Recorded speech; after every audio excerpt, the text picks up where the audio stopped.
once two separate paths in life, Jesus led not to gentle side.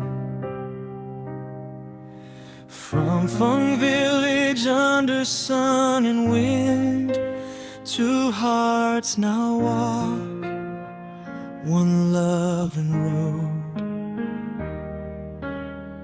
Hand in hand before the holy altar, we vowed our love would never fade. Through storms and through the hardest days, we trust the Lord is always near. We thank you, Jesus Christ above, for joining two families as one. Please bless us with children, filling our home. Grant us 100 years of faithful love.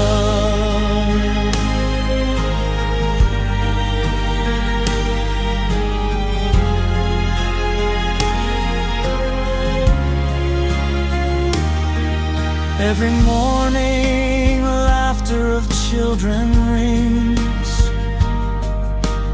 Warmth fills our humble. Tập. Thôi này, hey, tôi thẹn này, tôi nọ, tôi muộn lại. Bằng dòng thế là bằng mùng này, như mê cái nào tôi rùi bữa tí hết,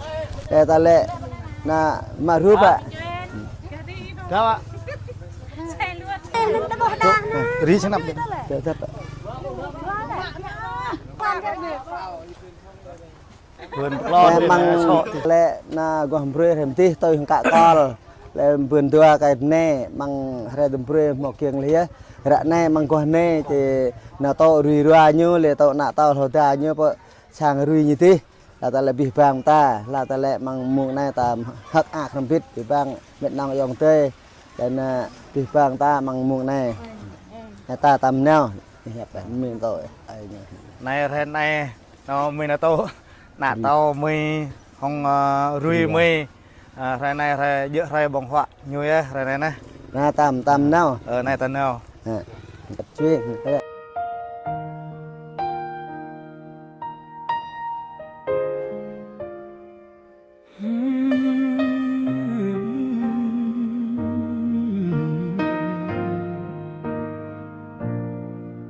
Lord Jesus, full of love and grace, we kneel before you, lifting up our prayer. Please look with mercy on this humble family. Grant them peace and guide them every day. Bring ox and pigeon, hand in hand, united by you in a holy bond. Through every joy and every trial, may their faith and love remain the same.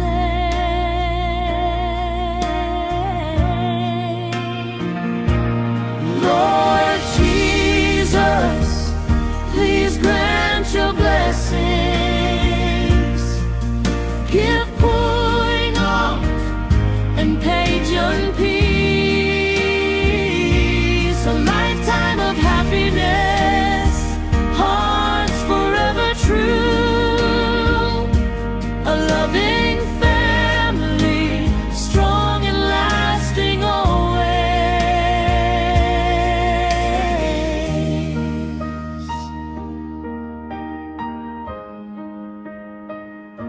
When storms arise, or when the sun shines bright, Please walk with them on every step. Teach them to love and to forgive, to keep their covenant all their lives. Lord Jesus, please grant your blessings. Give Boy Knock and Pigeon peace, a lifetime of happiness, hearts forever true, a loving family, strong and lasting always. We offer thanks and praises to you, Lord, for your love that never fades. Today and forevermore, this family lives in your grace to glorify your holy name. Lord Jesus, please grant your blessings. Give Boy Knock and Pigeon peace, a lifetime of happiness, hearts forever true, a loving family, strong and lasting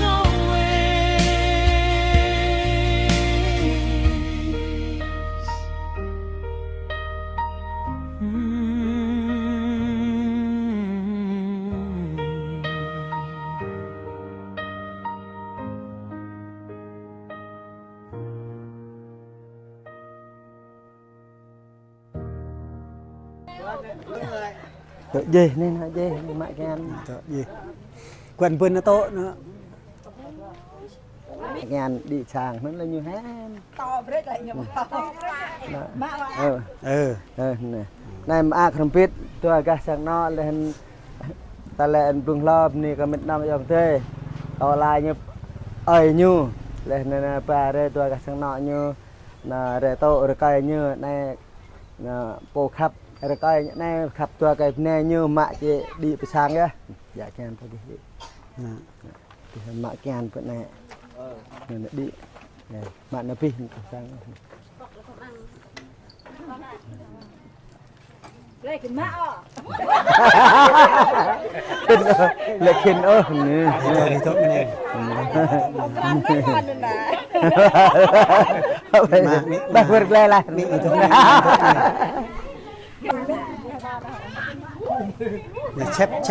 chép mỹ nhà tốt bên mỹ nhờ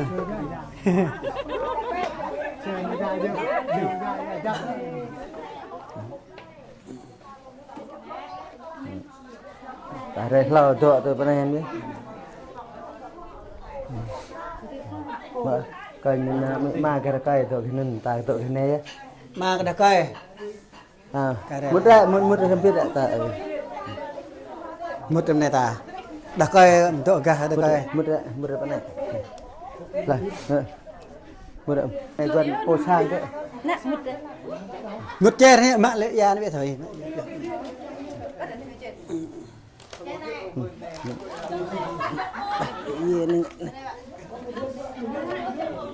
mút em lệ đang gây rạo thao bổ để tách lên tôi mới ta tôi cái xong dòng tươi ấy bằng mùng này tập không biết còn bre rem tí tôi hiện ta lệ tôi không rem bre lệ cả con nào ra vườn tầm tra bữa nay lệ họ cô tôi ăn như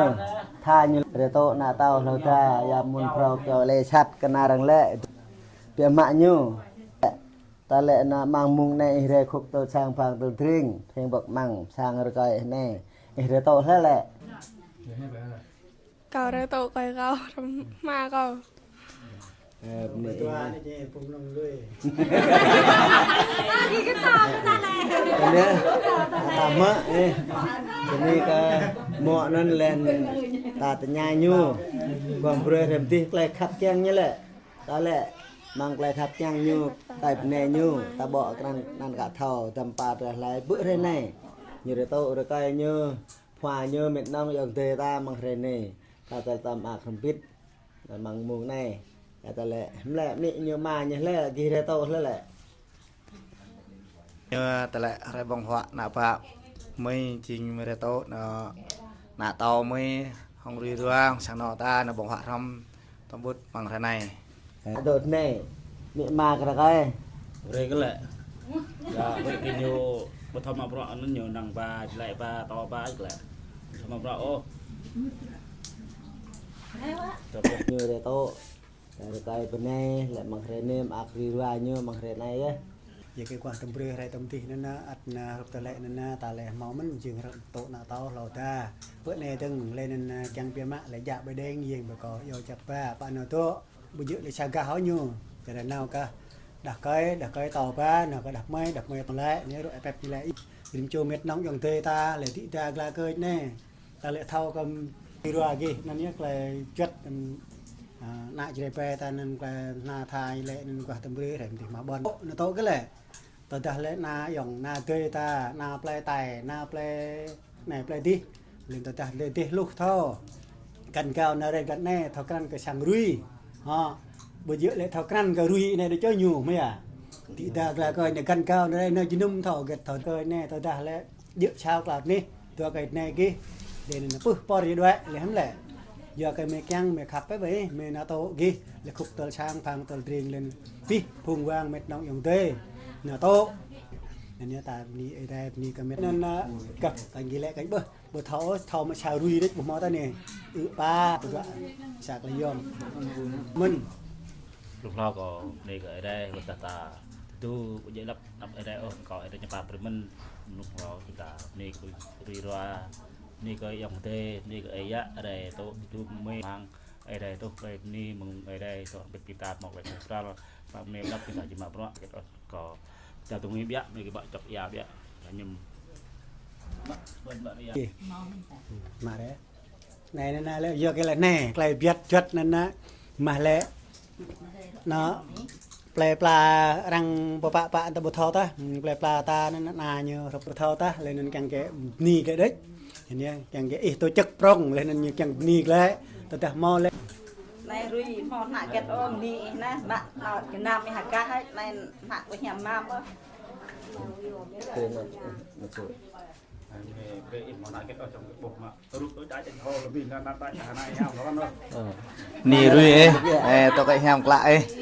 bà phải nghe nhé bạn dạ thì cái hiền vì mò nãy với tôi kia là thành vu thành trăm qua lường lo cô cầm mệt nào dòng tê ta lệ bằng muồng này là ta lệ này nó mỏ là mỹ bề tôi này là ta lệ gạ này á thì chị cho là trôm là cái này ta trong cả đa quê cả này á kỳ bông phiền kỳ là nãy chỉ về ta vợ ta nào vợ ta tôi là cả này á là ta lệ đấy đấy cho cái này gì chị ra là cái này bây giờ mỹ bề tôi gạ này hơi dọa răng hơi tay hơi bỏ học ăn đó bữa này khăn này cái mình là ta lệ mỹ bề tôi khăn này là ta lệ đầm quá luật này tôi khăn lừa thôi khăn này dạ và châm và lệ châm khăn này là đi hoa thôi đi lè thôi khăn này như bề tôi ấy cái dòm như mình bơ mọ cái mình ta lệ khăn như này mỹ mà như bề tôi này cái dòm như mình ta lệ tại sĩ bề ri bỏ bề cái dòm bề như nằm mỹ mà như mầm nâng kết chơi bè ta muốn đơm đi bề tôi nạp và tuần đồ nạp này có bề làm gì đây ha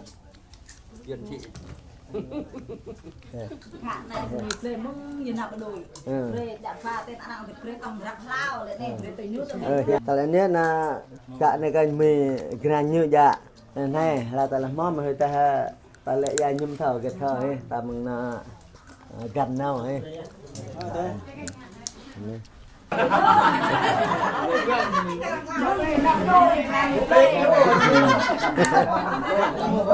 này nè nhu bờ thau mà rõ ai như nó tầm gạn cho khí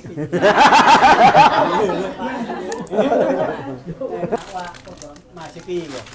mà sẽ kỳ nên mà tàu vẫn này này qua quên nhà mình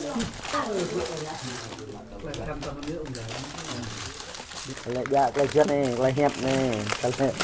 đông này mà hay mà là cái cây đua này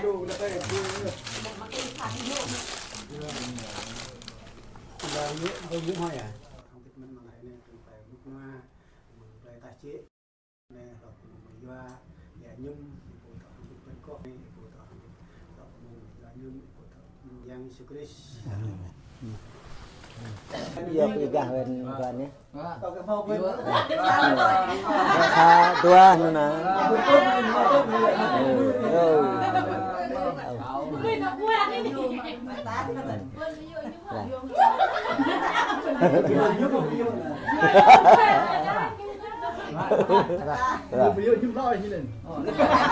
nhưng mà mình lại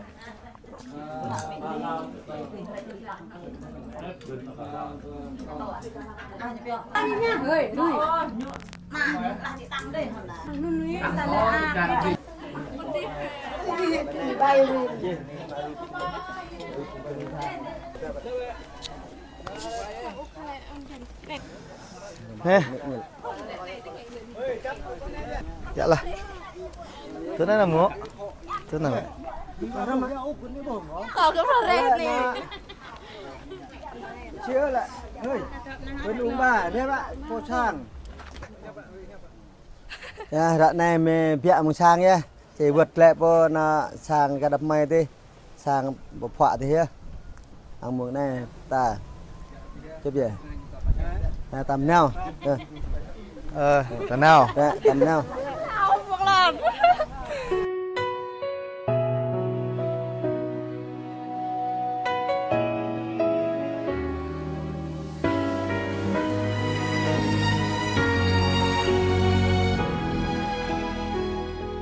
Lord Jesus, full of love and grace, we kneel before you, lifting up our prayer. Please look with mercy on this humble family. Grant them peace and guide them every day. Cleanest and pray, John, hand in hand, united by you in a holy bond. Through every joy and every trial, may their faith and love remain the same. Lord Jesus, please grant your blessings. Give putting ox and pigeon peace, a lifetime of happiness, hearts forever true, a loving family strong and lasting always.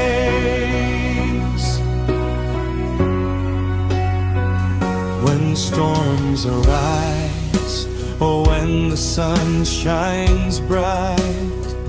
please walk with them on every step. Teach them to love and to forgive, to keep their covenant all their lives. Lord Jesus,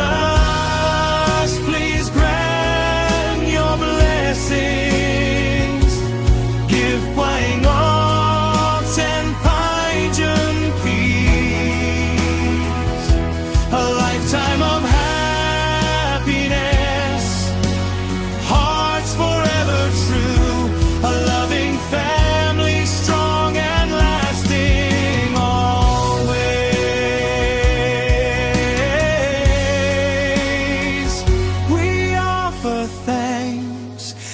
praises to you, Lord, for your love that never fades. Today and forevermore, this family lives in your grace to glorify your holy name. Lord Jesus, please grant your blessings. Give Puing Ox and Pine peace, a lifetime of happiness, hearts forever true, a loving family, strong and lasting always. A loving family, strong and lasting always.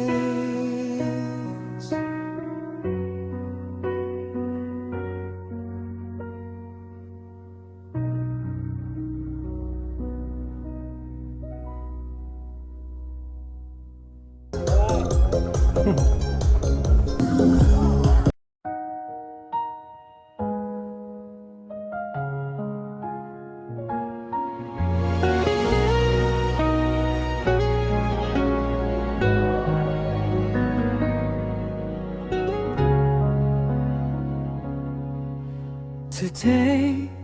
is a joyful day filled with grace and love, a wedding anniversary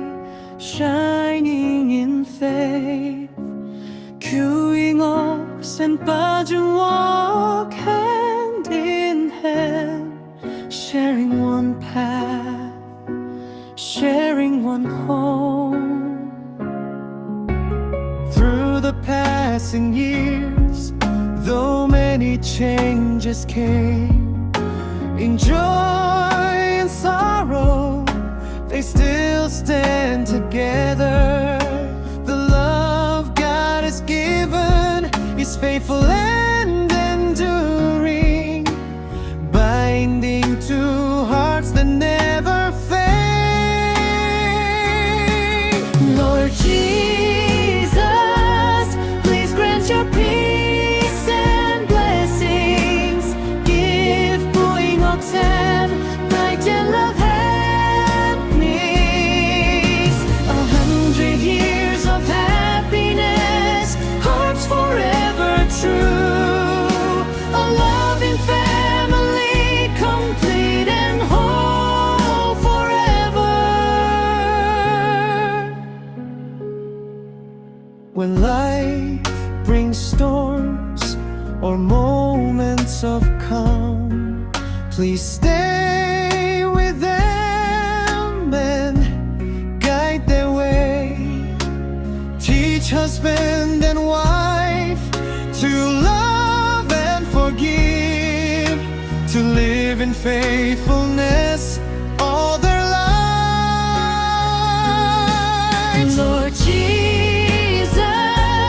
please grant your peace and blessings. Give Puing Ox and Pine love and peace, 100 years of happiness, hearts forever true, everlasting joy granted by the Lord.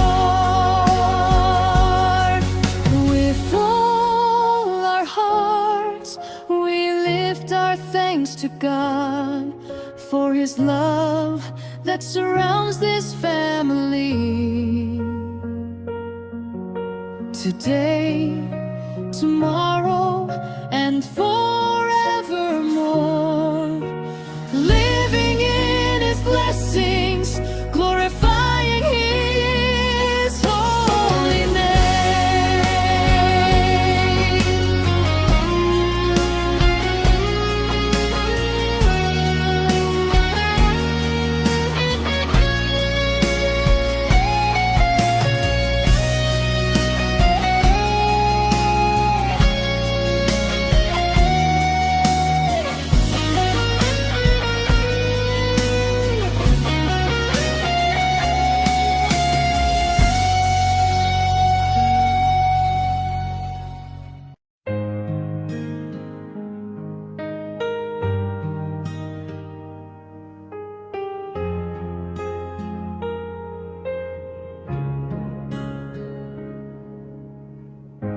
once two separate paths in life, Jesus led not to gentle genocide. From Fung Village under sun and wind. Này có kinh nhập vậy, này có bình đào bao nhiêu đó họ, này lùng lâu có lẽ là đây mùi sang mây một nông ta là kết mò bày bang tại vừa kết mò kết tại vừa từ năm nhá, này có thu nhập không, có bình yêu tê nghiệt và này thì vài tay chị bạc nghe với họ. Two hearts now walk one loving road. Hand in hand before the holy altar, we vowed our love would never fade. Through storms and through the hardest days, we trust the Lord is always near. We thank you, Jesus Christ above, for joining two families as one. Please bless us with children, filling our home. Grant us 100 years of faithful love.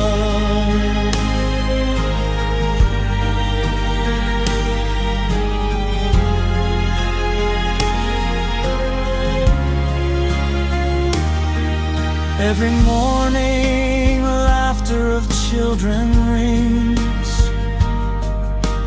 Warmth fills our humble home.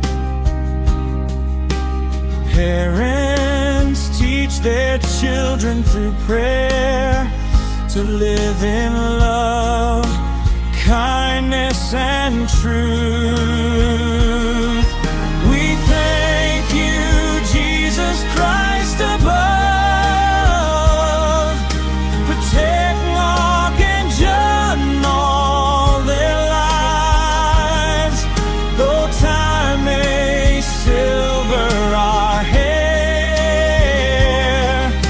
this love will shine and never fade. Today we celebrate our wedding day. Our hearts lift songs of gratitude to you. A small family in beloved Fung Village, living in peace forevermore.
Hãy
lem lao ta về nhầm râm tây ta này dòng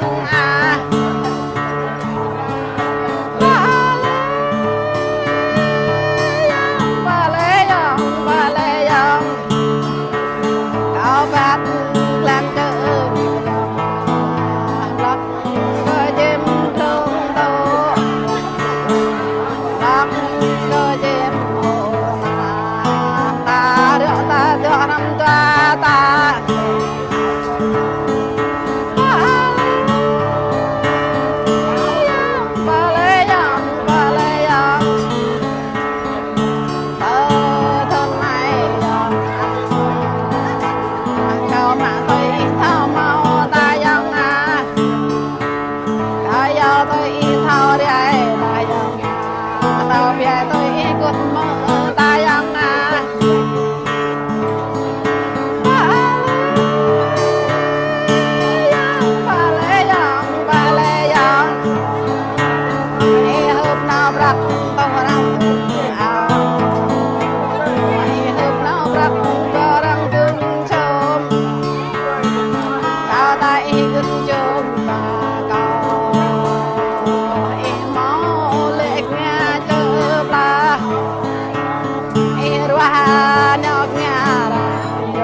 Thưa quý vị, đậm bản sắc Tây Nguyên và giờ đây xin mời gia đình lên tặng quà. Do không khí lạnh quá, chú hát mic càng ngày càng xa như thế này này. Tất cả quý vị hãy cầm tư thế như thế này, mic sẽ hay hơn. Và xin được cảm ơn gia đình rất là nhiều. Đậm chất Tây Nguyên thưa quý vị.